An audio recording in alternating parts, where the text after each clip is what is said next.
ඇත්තම කතාවක් කියන්නම්. ඔයාලට නිවන් දකින්න ජීවිතේ දක්වාම නිවන් දැක්කොත් ඒ ජීවිතේ දක්වා කවදාවත් ඔයාට අලුත් නෝන කෙනෙක් හම්බ වෙන්නේ නැහැ. අලුත් මහත්තයෙක් හම්බ වෙන්නේ නැහැ.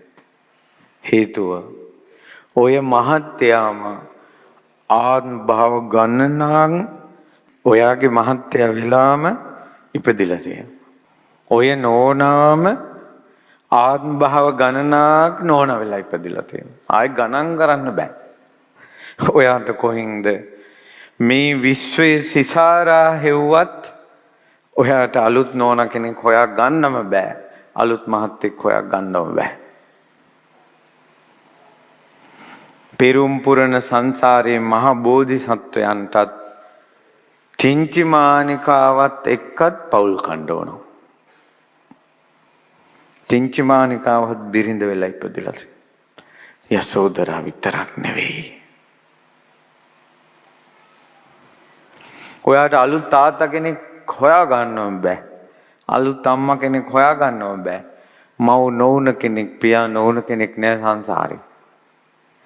පෙරුම් පුරණ සංසාරේ දේවදත්තත් අපමහ බෝසතුන්ගේ තාත්තා වෙලා ඉපදුණා. ඉතින් අලුත් තාත්තලා කොහෙන්ද? අලුත් අම්මලා කොහෙන්ද? අලුත් දරුවෙක් හොයා ගන්නම නැහැ සංසාරේ.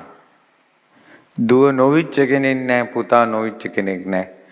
පෙරුම් පුරණ මහා බෝධිසත්වයන්ට පුතා වෙලත් දේවදත්ත ඉපදුණා.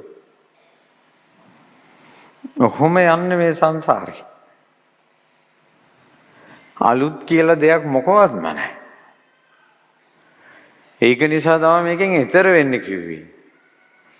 කියන්නේ කිසිම දේරුමක් නැහැ. අතාරින්නත් බෑ. ඒ තරම් දීර්ඝ සංසාරයක්.